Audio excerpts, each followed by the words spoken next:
Welcome to Masters of Self University podcast, your highest source of sacred truths and universal wisdom. Hello, beautiful souls. I'm Rachel Fiori, mystic, spiritual teacher, psychic healer, and founder of Masters of Self University. Join our journey of soul transformation as we deep dive into this latest episode.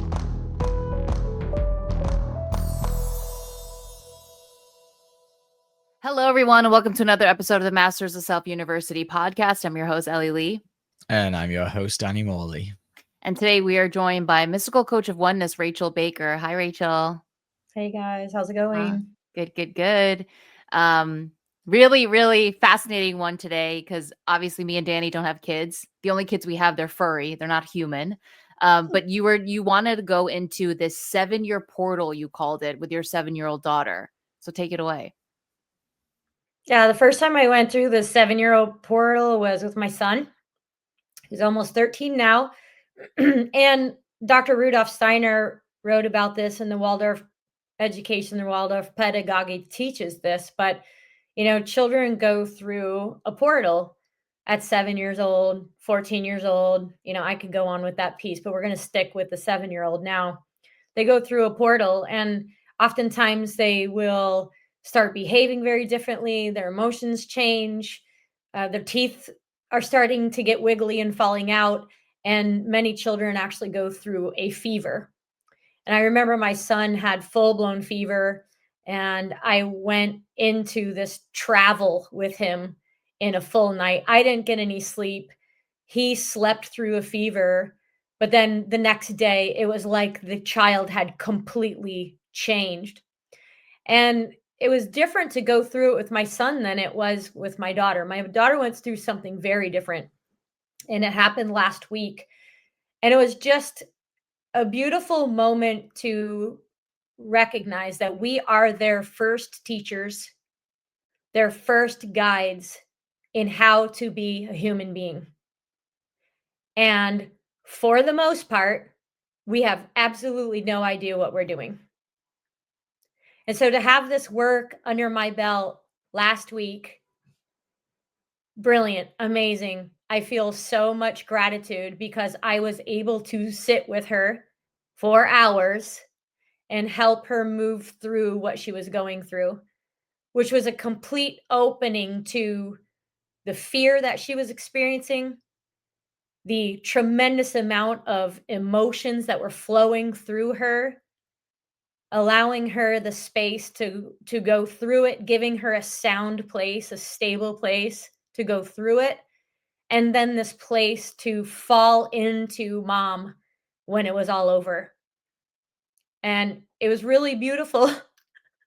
And I feel like if I didn't have this work, I probably would have said all of the stupid things that you say to really thwart their emotional maturity development. This is a huge time for us to become emotionally mature. We learn through these experiences. And if I would have said all the ignorant things that we say to our kids when they're going through things like this, that shit gets locked in at those points. Yeah. And so let's go, because this is something that we talk about at MSU. Within our first week is understanding why this has significance and relevance, right? So you get born into this world and you're just this pure, well, before even you get born, you come into your mum's womb.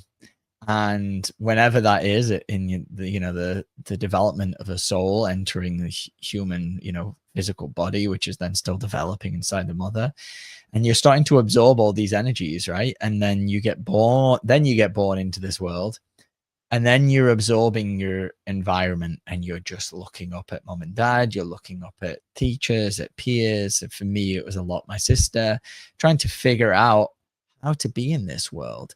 And this is that first developmental stage of 0 to 7. And we focus on this a lot for a reason, because most of our wounding of all of our shadow self, there are normally origins, their roots, that all relate back, say like 99% of cases, they all relate back to some point in this first developmental stage of life from 0 to 7. And so it's so cool. Obviously we learn about that, and every healing, I normally find back to a 5-year-old, a 6-year-old, an infant in the womb.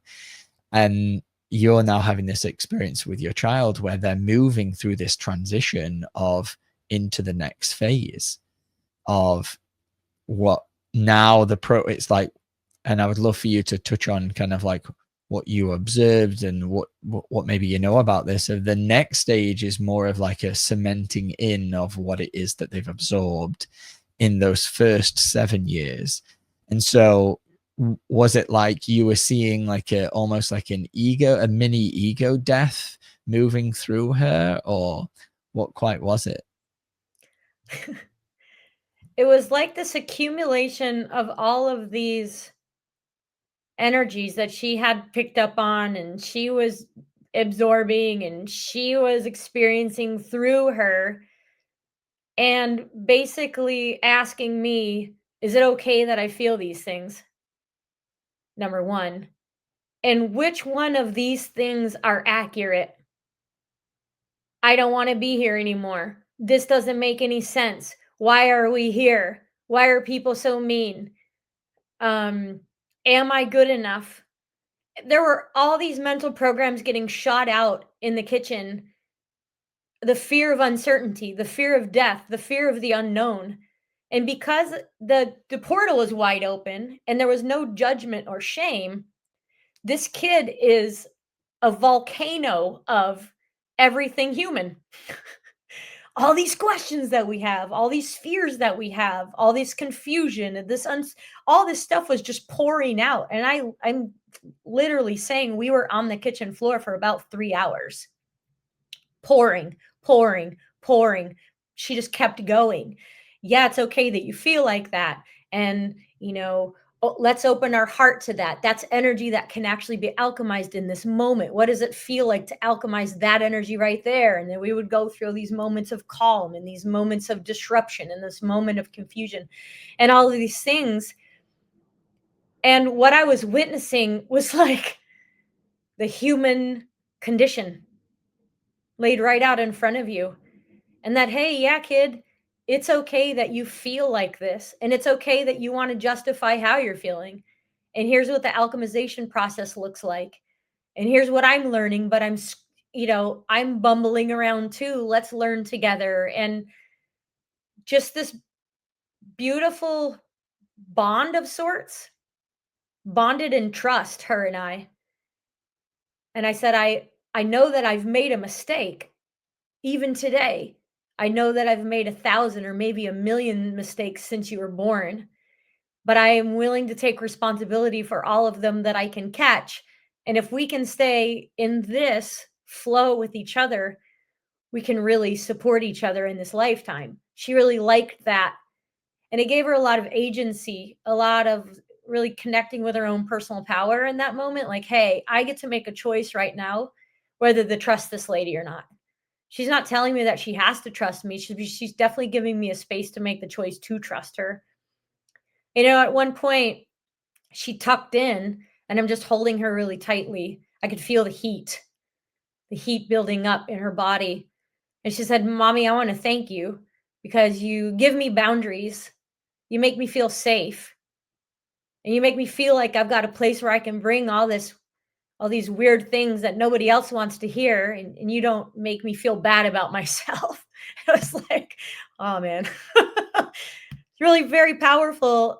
But to feel her heat, to feel her energy, to feel that she was actually in trust of me. Oh my gosh. It was really cool. What grade is 7? She just went into first grade. Okay, first grade. Okay. No, I'm just thinking back about, when, because we were all 7 at one point. Some of us are still trapped at 7. But man, obviously I think we could speak for all 3 of us. I mean, we didn't have that. Right. And I mean, think about and feel into how many questions we had. And I mean, I went through so many periods as a young kid where I couldn't understand like existence and like why was this place so dark and why was it so scary and like not having anybody there to comfort me or to nurture me or answer anything. And I mean, of course, that it's traumatizing to not have a guide and to not have your own mother be nurturing or understanding and not shame you and guilt you and dismiss you. There was so much dismissal in my life. There was so much like, we're not dealing with that and we're not answering that. And like, why are you feeling that? And why are you questioning that? I mean, it destroys a little being. I mean, of course, I mean, think about how many clients and students that we coach through where they're like, I don't feel safe. Yeah, because they're not safe and you don't know how to connect to the safety within yourself. So of course you don't feel safe. And then to think that we all grow up as adults and we're walking around like this. I mean, it's scary in itself to think about that. Um, but also this is the future, right? As beings elevate into becoming beings of oneness, right? The only way that you could have shown up for her like that was because you're doing the work on yourself and everything that you're learning here. I mean, the damage that's done, the lack of responsibility that people have because they're so brainwashed to have kids. They have no idea that you're having kids from a place of complete woundedness and running a million programs. And there's so much conditioning and programming. And then you're just giving that to your kid unconsciously until you become conscious to it.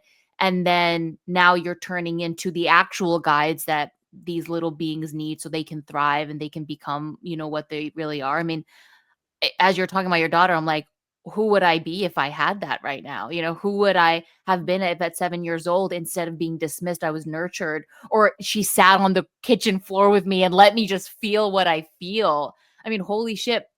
We were having a discussion this morning, our core team, about just highly sensitive kids, because we're the observers, we're the ones that we feel so much and we're not being guided at all to understand that we feel everything, and we're just constantly pushed aside or we're even demonized, in society because there's something wrong with us. When in reality, like, no, we're the ones that are meant to become the leaders. This is the discussion we had, but we can't become the leaders when all we've ever met is with traumatizing responses that don't allow us to thrive in, who we really are.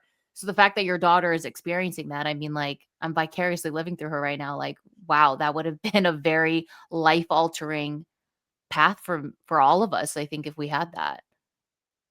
And I got to tell you, taking the mastering energetic detachment, the amount of wisdom that I've been able to impart on my son and my daughter as far as energetic detachment, because my son is definitely an empath, but he's a harmonizer. And one of his greatest challenges in this lifetime is getting attached to other people's nonsense or other people's drama as if it were his. So I'm teaching him how to detach right now through the class that, we've all taken. But my daughter's telepathic. So she picks up on the collective ideology and then questions it, like, is this truth? Is it not truth? And teaching her feel, don't use your head on this one, girl, because when you actually feel that frequency that's moving through you when you say those words, what does it make you feel on the inside? And she's like, well, yucky, scratchy, whatever her words are, she's got a amazing vocabulary, but she'll use these words and I'm like, yeah, exactly. That's exactly the texture of that frequency. Does it feel like, and so I might say something like, to the best of my ability, I'm not there yet. Can you feel when I say harmlessness and gentleness to you and it holds you to the best of my ability in harmlessness and gentleness? Does it feel the same way as that? And she'll go, no. Okay. Then you get to make a choice right now. Does that collective idea, does that idea that's running through you feel like oneness?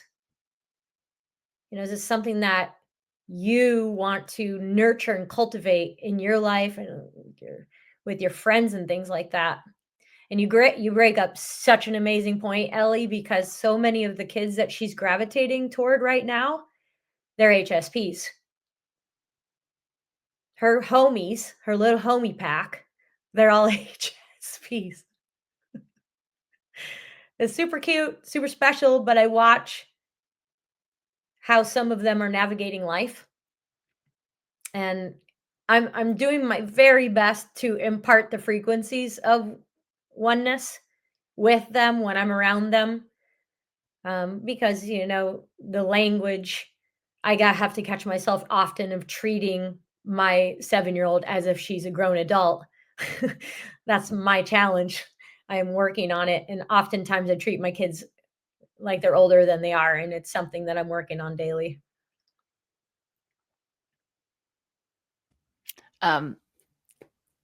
Listen, I can't imagine being a parent and doing this work and getting to witness in your children. I mean, you're seeing yourself, right? Like growing up. It is like this little child mirroring back to you, but also getting to witness and feel as you're healing all of your wounded inner children to also be raising a child. I mean, it's like Inception. It's like a kid within a kid within a kid. Like it must be a very expansive and also challenging but also beautiful experience to be able to do that while you're also healing you know and then also seeing other people's kids too, because probably most of the time those parents are not really evolving or elevating, right, for the most part, and then seeing the impact that that has on a child as well must be an It's super experience. crazy. I Yeah. can't even explain what we get to witness as far as how all these programs get created. Mhm. Like, whoa, to see it in real time and be like, oh, that's where entitlement comes from. No doubt. Yeah. How do you go in there and support these people without sticking up a pole in a wasp nest? It's all about frequency, showing up to the best of our ability in the way that they need, setting Mhm. boundaries from a place of a much higher frequency than what I was doing before. Sweep on in, cut the heads off everybody, and then everybody's left there like, wow, what just happened to me? Like when I first started this work, I was like, oh yes, hit the gold mine. I'm going to take all this information and just really like go do this thing.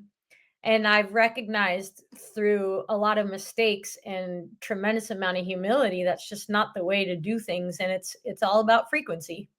Yeah. Helping, supporting these parents. And they don't know, they think that and me too, I feel like most of the time I'm doing the very best that I can possibly do. We in no way, shape, or form are looking to quote unquote harm our kids. You have Course. no idea you're creating entitlement when you do everything for your kid. You just don't want to be the dismissive parent and the disengaged one. You want to be the highly involved parent. You want to be the one who steps in and like really supports your kids. I know, but they already know how to unpack their lunch and put all the dirty dishes in the sink and wash them themselves. You don't need to do it anymore. And I know that's challenging for you to keep reminding them day after day after day to wash their damn dishes. I know it's challenging, but you have to stay on it. Otherwise, you've got another man baby living with a woman who's constantly fucking washing his dishes and she's constantly begging him to wash his own fucking dishes. But mommy did it the whole time. Why would he ever? So you see, you create the next boyfriend, the next husband, the next roommate. You're creating. And you can feel right now that's a real contention point for me. Great. Let's go into that in just a minute. But I had this experience just a couple of days ago when I was cleaning something in my room, and I started getting all these flashbacks of when I would like go to my mum's house, and I would like, I didn't live there, so I would just stay there for like the weekend throughout most of my life. So I would come, I would unpack all these things, And then, you know, I would be there for a couple of days, and after exploding all my stuff everywhere, I'd come back, and then like the next day my mum had tidied it all up. And I remember I was walking to the room, I was like, oh, it's so lovely. I love it when she does that, right? You know, at that time in life, I really did. I thought it was so nice that she would do that. But you know, can see now exactly what you're talking about. It's all those really subtle little ways that what she was actually doing was breeding an entitled child and creating, as you said, a man baby. Ellie and I have just recorded a podcast about this. And Say the title of the podcast. Man Babies of the Patriarchy. Literally, we just recorded a whole hour just talking about this. And it isn't always these massive, big traumatizing moments that create who we are. It can be, and those big events really can shift us and keep us trapped experiencing a reality that maybe we don't like. But it also can be these really small, subtle ways in which we were parented, like something as simple as when I go stay with my mom, she tidies up my room after I make a mess. Because what I learn is I don't have to do that for myself, because she's always going to do it for me. And then that stops me from becoming an actual mature, responsible adult, and that energy is in there. And then where else is it going to leak into in my life? Is it just going to remain in my room? Probably not. It's going to bleed into other areas of my relationships, my life. And this is how just these really small that seem extremely insignificant, and even it can seem like a loving thing to do. I'm just tidying, you know, I'm just tidying their room. Of course, this is like a good thing. Like, that's me being responsible. Well, is it? Because this is where in Oneness, it's not black and white. Tidying a room is a good thing most of the time, but if you're doing it for somebody else all of the time, then you're coddling, enabling, and you're actually creating. That's not Oneness. You're creating programs of separation in that moment, and you wouldn't think of it from the outside, but that's how a lot of these things start. Absolutely. These sweet gestures. You know, Yeah. while you're at school, I wash your clothes and I vacuum under your bed and I dust while you're at school. Nope. Saturday morning, we get up and we're not going anywhere until the 6 loads of laundry get folded. Everybody gets a pile and everybody folds their laundry and the bathrooms get cleaned. And even this past Saturday, I looked underneath Mateo's bed and I'm like, hey, bro, nothing's happening until a vacuum cleaner goes underneath that bed. That's empowering your kids. Boundaries. That's It's love. great. Yeah. Probably And wouldn't it have been doesn't like that before Rachel Fiori showed up in my life. And it doesn't seem like a loving thing to do, is telling your child to vacuum underneath their bed. But and here's the thing, obviously, you have to be ready for the emotional reaction that's going to come out of a child that says no, right? And this, in my case, this is where I had parents which fell short in that manner of, like, if I did have an emotional reaction, it was enough to manipulate them to for me to get my own way, and then that, you don't learn the lesson.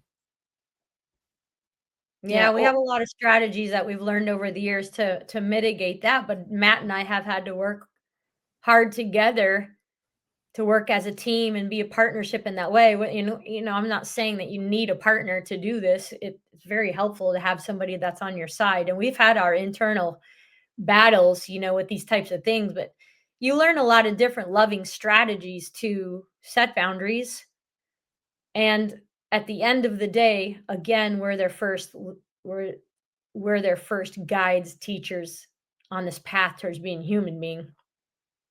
I mean, one of the biggest issues with me growing up was my parents were always screaming at me about my room being messy, and that was the issue. They were always screaming at me about it. It was like, if I had been taught what actual response, why do we clean the room? Like, what's the reason for cleaning the room? Let me teach you how to clean a room. Let me teach you the responsibility, because it is the way of responsibility is divinity, right? And so I was never taught that. And so over the years, it just became like just this buildup of like not understanding or not wanting to do any of that, when all I'm being met was like screaming and yelling and constantly being told what to do, instead of being guided to understand why I have to do this thing. Danny always gives this example, like, how good do you feel when you're responsible and you clean your room? I mean, you feel, or you've done everything on your to-do list, like it feels great, right? Yeah, because way of responsibility, that's divine. And it's like, if I was just taught that, I understood that, then I would understand why I have to do this thing. But instead, it was always this like, oh my God, you're the worst, and screaming at me, yelling at me. And then all of that breeds in me is like huge irresponsibility. An entitled little kid who doesn't fucking want to do anything, because I'm not being met with any kind of guidance at all.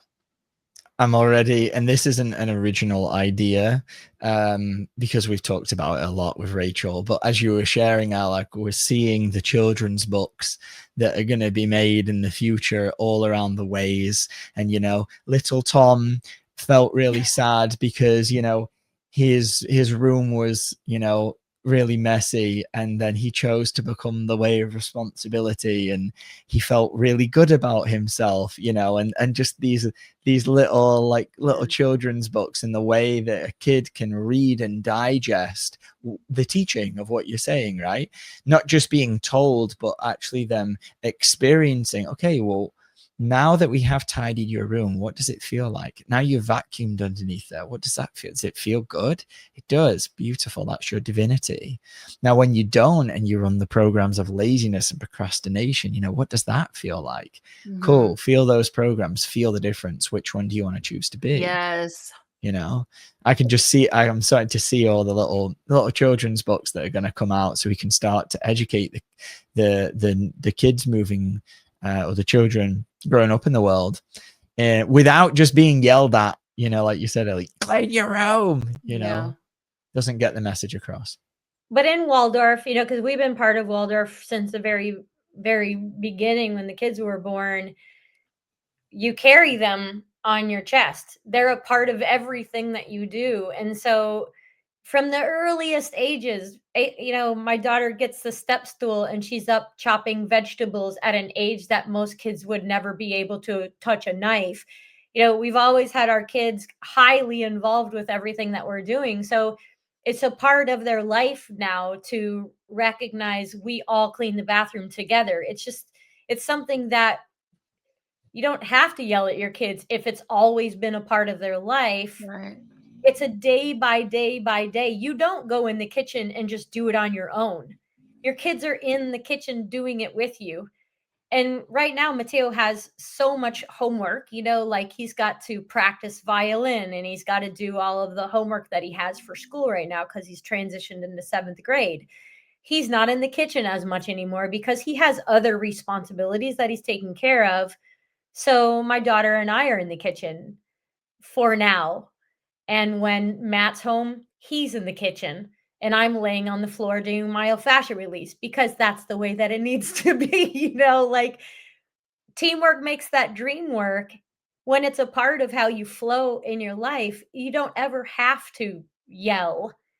You might have to raise your voice, because when the hormones start to change and they're testing the water, being like, whatever, mom, or the eye rolling, which is normal part of human development, you're just like, what? What did you just do? You just pulled an eye roll on me. That was awesome. How did that feel to you? He's like, I don't know. Well, did it feel good? Did it feel good to like eye roll your mom? Like, did you say any mean words behind my back? Because I would love to know if you like called me a bitch or anything. Because I want that, like, let me hear it. No, I would never call you a bitch.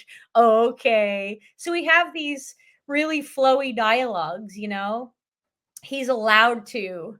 And I think I was telling you, Danny, a couple years ago that I don't know if this was the right thing to do, but I got in his face a little bit. And I was like, bring it on. Mommy pissed you off, didn't she? Mommy set a boundary and you didn't like it. How did it make you feel?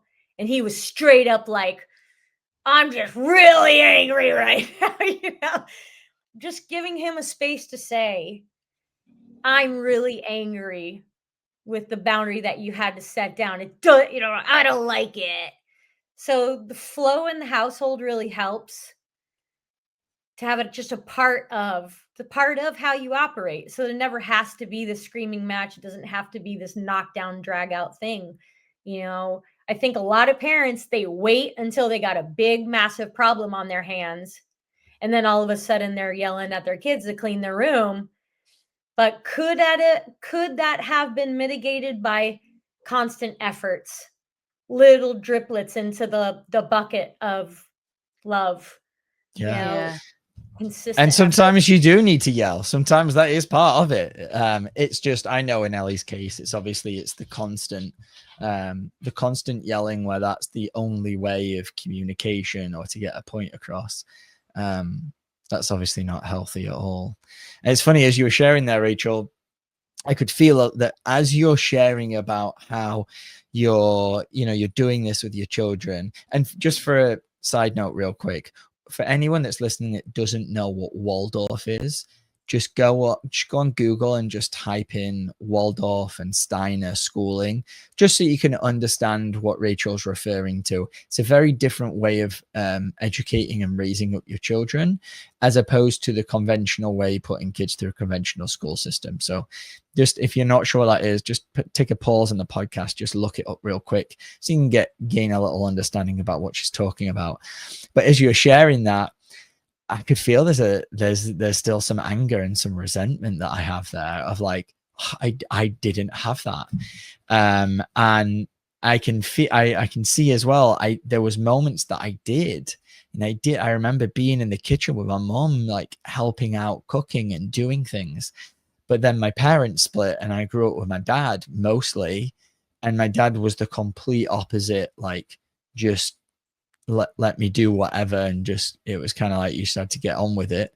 Or the polar opposite, he did it and there was no teaching or guidance of like how to do certain things. And I can just feel that there's still this part of me, there's still layers there that's angry that I didn't receive what it is that you're speaking of, because I can feel that that's how it's supposed to be. That makes sense to me. Still layers of healing I've got to do there.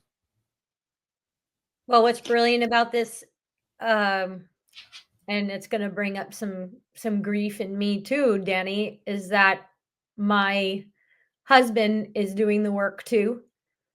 And not in any kind of judgment kind of way, but he's at a snail pace. However, when it comes to some of these emotional upheavals that Ayla has, he's able to go in and say, it's okay that you feel the way you feel. And I'm right here with you while you're going through it. And he picks her up and holds her. And oh, wow. The grief that starts to come up in me as it relates to the affection, the care, you can feel it right now. Yeah. In terms of openness, like what you didn't receive as a child. Right, like the Yeah. father picking you up Yeah. and just giving you this nurture. Like what I'm really working on right now, and Trelaure and I were just talking about this, was the nurturing aspect. I feel on my insides often that I have about 1 million paper cuts from the lack of nurturing. So there's a lot of little paper cuts in there that just every single one of them needs something very different in order to heal all the way. There's a different salve, there's a different medicine, and each one of them as they come up, and all the coaches at MSU have been so brilliant because each one of you carry a different kind of medicine that has helped me heal a lot of this, because sometimes it's this medicine of not hard, but firm boundaries. And another time it might be this medicine of a really soft voice. all these medicines that we all offer for those 1,000 paper cuts in there where we're all really lacking this nurturing. And Rachel talks about it a lot. There's a podcast, our class is the harmlessness and gentleness piece. And what I really would love to bring into my household, if I accomplish nothing else in this lifetime and I leave nothing else behind, it would be the stopping of the generational trauma of lack of harmlessness and gentleness. This is like a mission of mine right now for this household, anyways. Yeah, that's really beautiful. I remember the first time I worked with that way with my inner child when it came to my mom, and I cried so much. I'm like, wow, this is what I was missing. Like this frequency, I don't even know it that well because this is not what I received. It's such a beautiful frequency and it's so powerful because it's not what you think it is. You know, I think people hear harmlessness and gentleness and they think it's like weakness and it's softness. And it's like, no, it's powerful. And nurturing, divine nurturing is powerful. And it's like most of us don't know it, you know? So you are, because you are becoming Baker. You're doing it, you know? It's a daily affair. I went to a chiropractor many years ago, and maybe close to 20 years ago.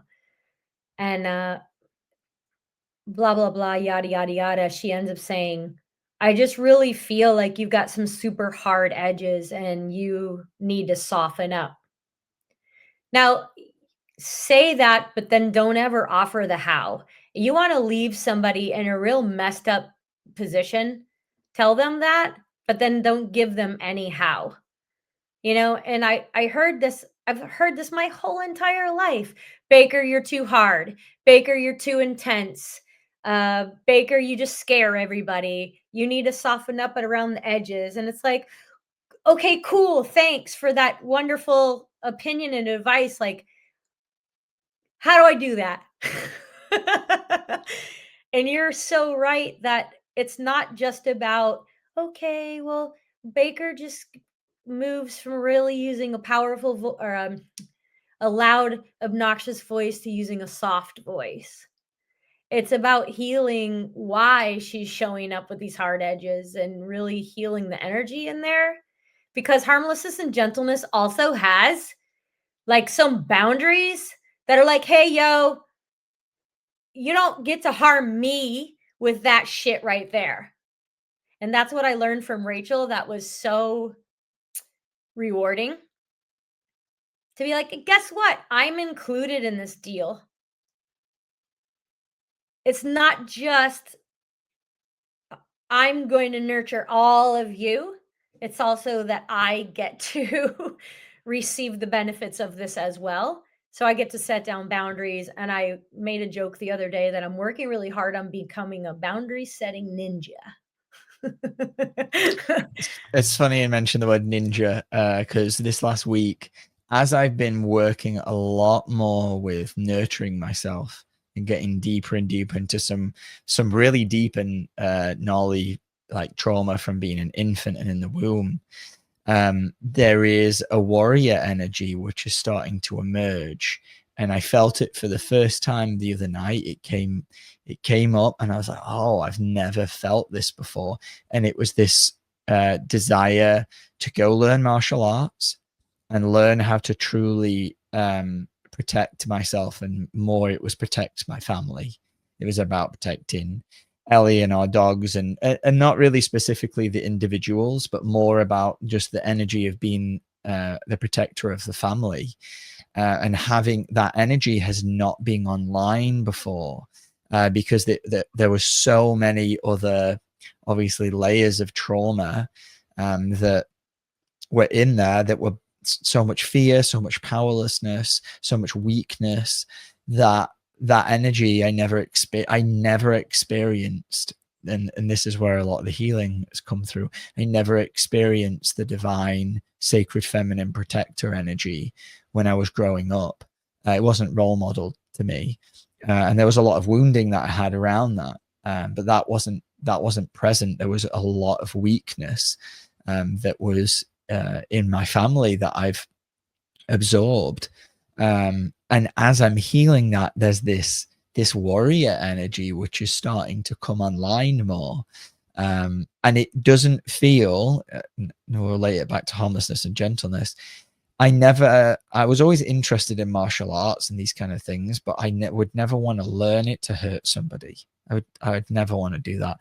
So it kind of got pushed. I would push it away.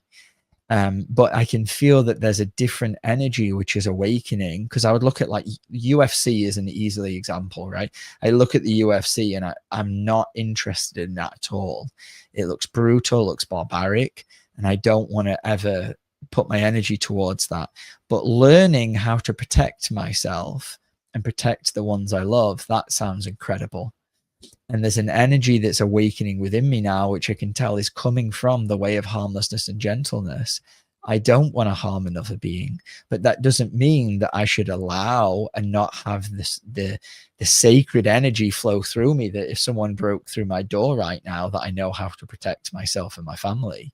And that is the way of harmlessness and gentleness. But in the spiritual matrix, we think that we hear the word harmless and gentleness, and we're like, oh, it means they're a soft, pushover, weak person. And that's not all what the way of harmlessness and gentleness is. Just like you were saying, right? It has boundaries. It's willing to put itself at harm, to sacrifice itself to ensure that the innocent, the ones who the young, the elderly, and I know for Ellie, it's the animals, do not get harmed, that don't have a choice or a voice or an ability to protect themselves. So it's been really interesting feeling this energy start to rise within me, like, oh, this isn't at all about learning how to harm somebody, and there's a lot of that energy on the planet, but it's about learning how to stop harm if it does happen. And that's a very powerful, it felt when it was starting to come, I was like, wow, this is really powerful. And no wonder I haven't, been drawn to do these things, because this energy hasn't been present. Yeah, and it's an art form. I love that you brought up UFC, because here we have this brilliant art form that has come from Brazilian Jiu-Jitsu and mixed martial arts and kickboxing and Kung Fu. What a brilliant mix of art form. But as soon as you bring in the patriarchy, control, dominance, force, and the nastiness of how do I redistribute my anger and rage and be accepted as the norm, now you've taken this beautiful art form and turned it into that. It really pets me backward, because when you really look at these art forms, they're so beautiful and they're rites of passage.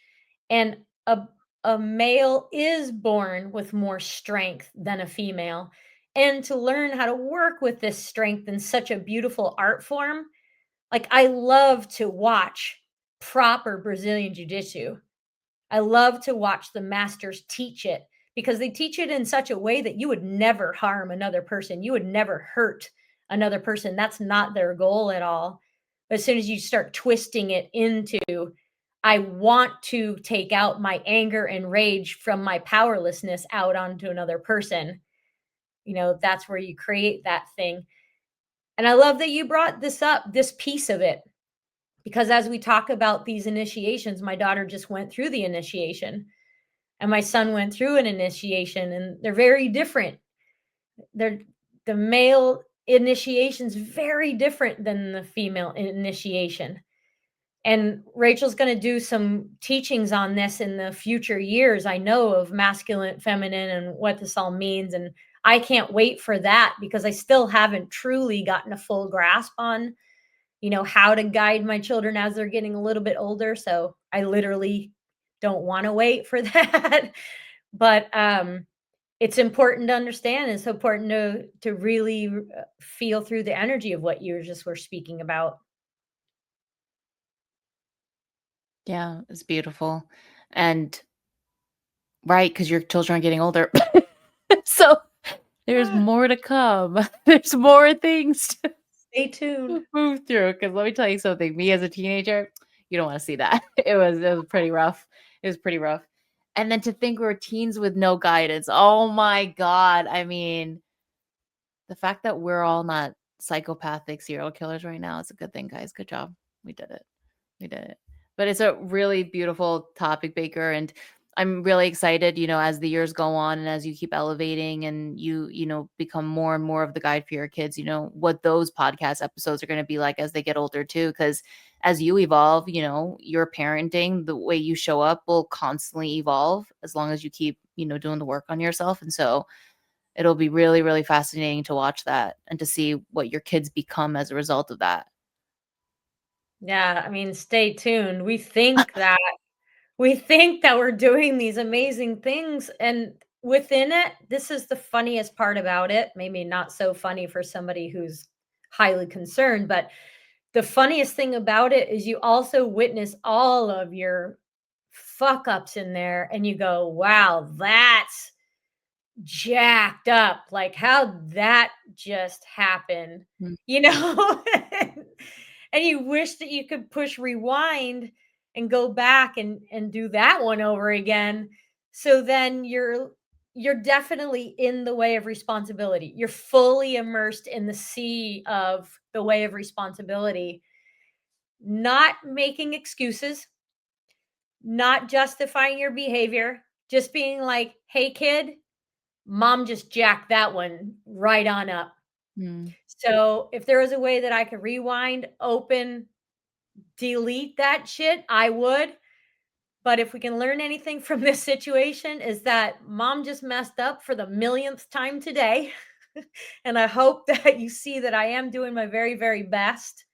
And I do care about your futures. And I do take your best interests into account with these decisions that I make. And that one was jacked up. That one right there. Don't ever do that one. But it's awesome that you see it, you catch it, and then you shift with it. Such a At gnarly first, experience. we're all taught in severance consciousness to feel ashamed about that Yeah. and judge yourself and condemn yourself. And I did that a little bit for a while. And I realized like, oh wow, that's a trap. Mhm. That's just a trap that's set within this whole thing to just make you feel bad about yourself. Yeah. And then what are you teaching your kids? That you can't make a mistake? Right. Oh, wow, great. So we're all in the same boat together? No, thank you. I'm not interested. So cool. Thank you for sharing all of that, Baker. And yeah, like you said, in the future, there will be future classes on parenting. How do you parent in the new earth? I mean, I'm not even a parent. I'd love to take those classes. I would just love to learn. I mean, you are a parent because you started this at the True. beginning. You are a parent to your inner To child. the kids, yeah.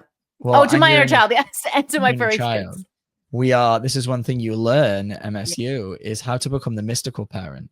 And this is where it's so easy to turn off. You're like, oh, I haven't got kids. I don't need to learn about parenting.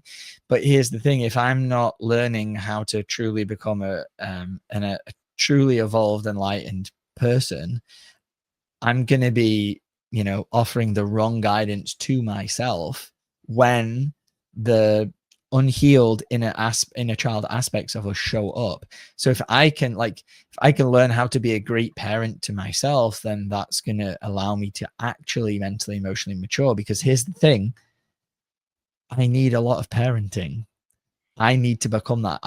I know that. And that's because the parents that I had growing up in this lifetime, they fell short and they weren't fully enlightened. And that's okay. It's no judgment. Right? Yeah. I'm not that. If I had kids right now, I'm 33. If I had a kid right now, I would for sure not do it perfectly because I am not a fully elevated, enlightened being yet. Like I'm hoping in this lifetime, maybe I'm going to get there. I'm going to keep becoming the ways and obviously do the work to become that.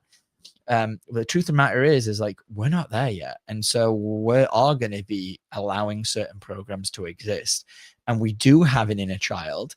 And so that means we have to not treat them like a child, but understand as the mystical parent. And this is part of what we teach at MSU in your first semester is as I'm becoming this mystical parent, like, what is the guidance that they needed? What is the thing that they were missing so they cannot be a child anymore? Because if you're just reparenting yourself or parenting your children and treating them like children at an inappropriate age level, meaning if you're treating a 9-year-old like a 2-year-old, like I was, you're not allowing them to mentally, emotionally mature.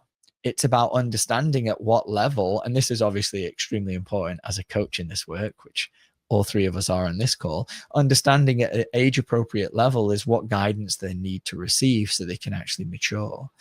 And we have to learn that within ourselves. You know, if there's a really young wounded part of me, and this is what I'm moving through right now, is like infant, like in the womb, like tiny little thing. I'm not going to be like, all right, fucking clean your room right now, you know, get it together, teenager, right? I have to be really nurturing and very gentle and compassionate and soft, right? That is what that part of me needs. So even if you're listening to this, you're not a parent, like, just know you are, probably, because you've got an unhealed inner child.